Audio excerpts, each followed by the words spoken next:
Aeronautics, space exploration, research. A look back at this year in aeronautics and space, and a preview of things to come.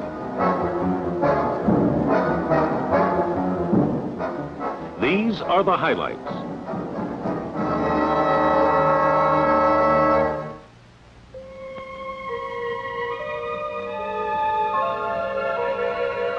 Three Mariner spacecraft have flown by Mars in recent years. They were fleeting glimpses, and the craft did not fly close to the mysterious red planet. 2,000 miles was the closest. On November 13th, Mariner 9 changed all that. As its braking rocket fired, the picture-taking Mariner swung into orbit around Mars, an orbit allowing the spacecraft to come within 850 miles of the surface. As it circles the planet twice a day, it will photograph and gather data for at least 3 months, mapping 70% of the planet's surface. The two small moons of Mars, Phobos and Deimos, will also be closely scrutinized. Mars appears to have gone or is going through some type of planetary evolution. The main question is whether it is an evolving planet or a decaying one. Mars is more Earth-like than any other planet. Its clouds, seasonal changes, and polar ice caps are intriguing. As the Mariner 9 returns its vast accumulation of data and pictures, scientists will have their first close-up view and hopefully clues to the history and evolution of Mars, the Earth, and the solar system.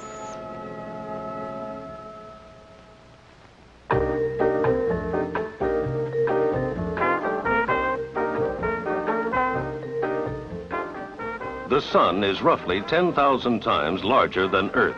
Its very presence affects our daily lives. To learn more about this and about how it affects our environment, NASA orbited 3 unmanned scientific explorers. IMP, Interplanetary Monitoring Platform, was the first. The versatile IMP, 8th in a series, is exploring interplanetary space and the outer fringes of the Earth's magnetosphere. It also provides warnings of possible solar flare radiation hazards to moon-bound astronauts. With the Naval Research Laboratory, NASA launched the SOLRAD satellite. It too studies the sun's radiation and records the disturbances which can disrupt long-range communications and navigation systems. This computer-type picture shows the sun's disk and inner corona. It was returned by OSO 7, the latest in the orbiting Solar Observatory series. OSO is trying to determine the direct effects solar flares have on the environment, weather, and communications. Earth is surrounded by the magnetosphere, an enormous teardrop-shaped region formed by the solar wind, a supersonic stream of particles blowing on the Earth's magnetic field. It is in this region that a craft like the small scientific satellite does its job. Its mission is to investigate the causes of worldwide magnetic disturbances and map in detail the ways in which the motion of these particles changes with time.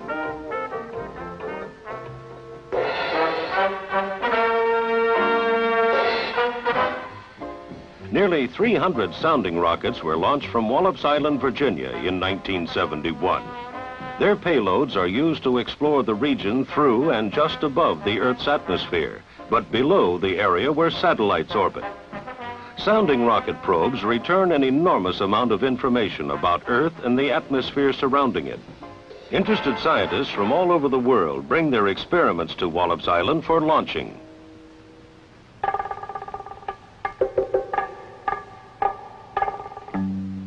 Stratoscope 2, a large astronomical telescope, was hoisted into the sky by a giant balloon from the Marshall Space Flight Center in Huntsville, Alabama. This was the 8th Stratoscope flight. Its goal? Obtain sharper pictures of certain galaxies, nebulae, and the planet Saturn above the distortion of the Earth's atmosphere. The 4-ton telescope is so accurate it can distinguish 2 objects 30 miles apart from 1,000 miles away. Scientists will be working on the data returned by Stratoscope 2 for the next several months.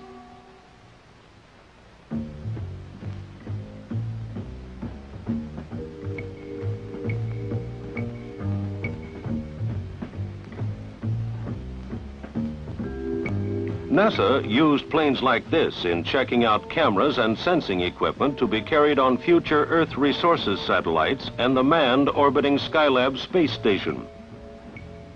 An interesting side benefit took place this summer as the specially equipped planes were used to detect southern corn blight during the 1971 growing season.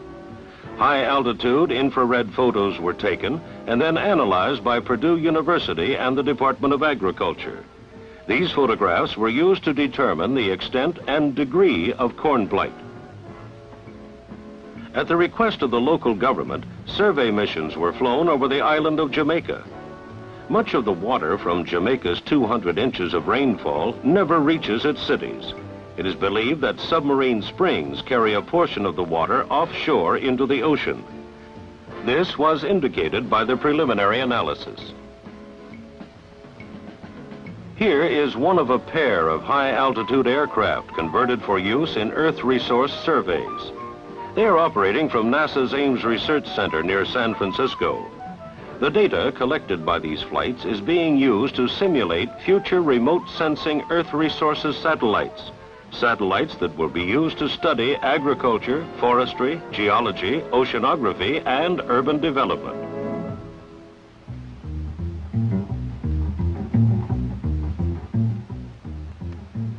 Test pilots at NASA's Flight Research Center in California flew a plane with a new type wing this year.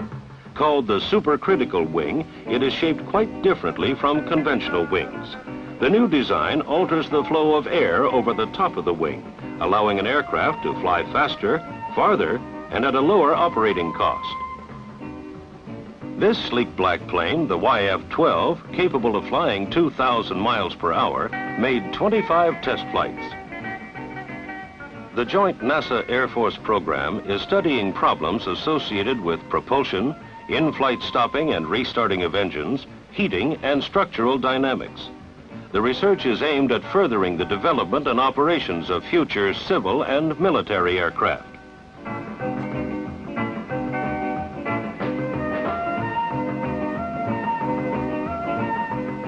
Eight times the M2 lifting body was carried aloft and dropped over the dry lake desert in central California. The wingless M2 and other lifting body types are the research forerunners of craft like the proposed shuttle that could fly a space mission and then return through the Earth's atmosphere and land like an airplane. A new flight program began at NASA's Ames Research Center with the X-14B vertical takeoff and landing plane. Equipped with an onboard digital computer, the X-14 serves as a flying flight simulator by duplicating in advance the piloting qualities of proposed new planes. The Ames Center is also responsible for doing research on short takeoff and landing aircraft. This is one of the planes used to test new concepts, the OV-10A Bronco. The United States is very interested in developing a short takeoff and landing plane for use as an intercity transport in the nation's busy metropolitan air corridors.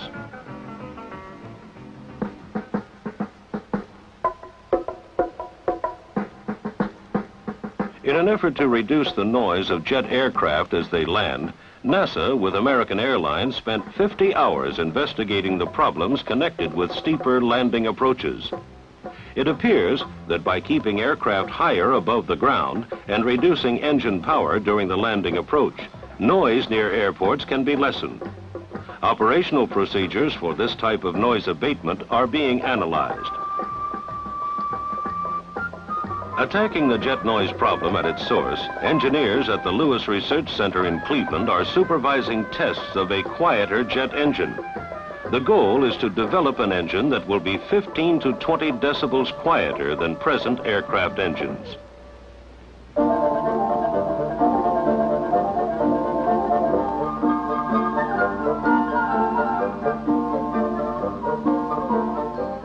How long does it take jet aircraft to come to a stop on a wet runway? To find out, aeronautics experts from NASA's Langley Research Center in Virginia, cooperating with Air Force and FAA officials, conducted a series of landing studies at several airports around the country. Time after time, runways were flooded with water. Then, ground vehicles and the test aircraft tried stopping on the wet pavements. The increased knowledge of runway friction gained from these tests should result in improved safety for both aircraft and airport ground operations in adverse weather conditions.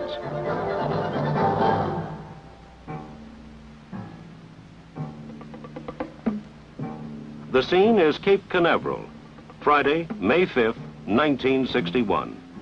It was on this date that astronaut Alan B. Shepard became the first American to be rocketed into space.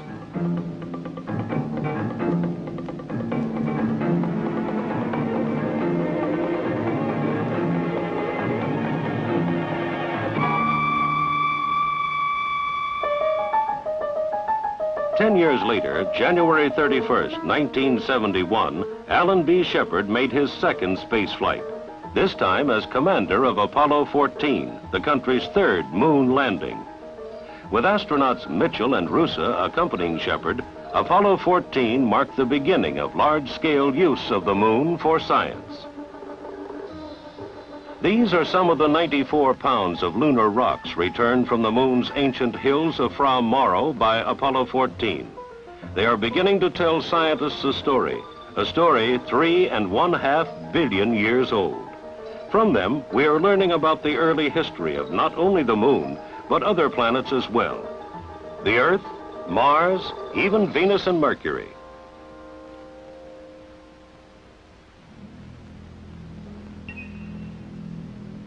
This is the view seen by Apollo 15 astronauts, Scott and Irwin, as their spacecraft Falcon arched over the Hadley Rill, located in the foothills of the moon's Apennine Mountains. 8 feet -1. Contact. Man. Okay, Houston, the Falcon is on the plane at Hadley. Roger, roger, Falcon. Theirs was to be the most extensive exploration of the moon ever made. To prepare for the July mission, Scott and Irwin practiced on similar Earth terrain at the Rio Grande Gorge in New Mexico. They also spent many hours getting used to the lunar rover.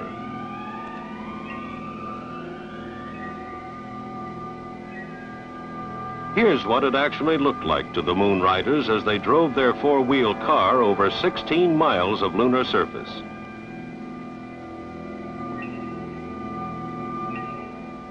As a result of their increased mobility, the pair returned 180 pounds of lunar rocks and deep core samples. After liftoff, and while in lunar orbit, the trio launched a small scientific satellite called the sub-satellite to study the area around the moon. As they headed earthward, astronaut Al Worden climbed outside the spacecraft and retrieved film from a pair of mapping cameras. The scientific instruments left by Apollo 15 and the photographs and samples they returned are giving us a real understanding of the moon in relationship to the Earth and the Sun.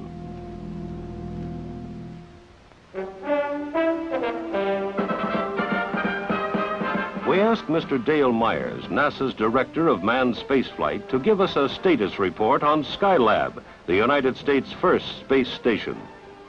This year has been a big year for Skylab. All of the hardware for the program is coming into focus. Our qualification programs are underway. The major elements of the Skylab system are in the final positions of manufacturing and checkout. Now, one of the more important things to me about Skylab is it gives us an opportunity to learn more about man's capability to work and live in space.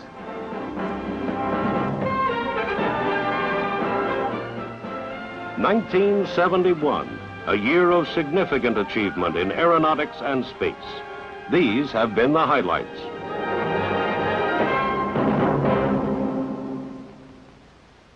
This special report brought to you by NASA, the National Aeronautics and Space Administration.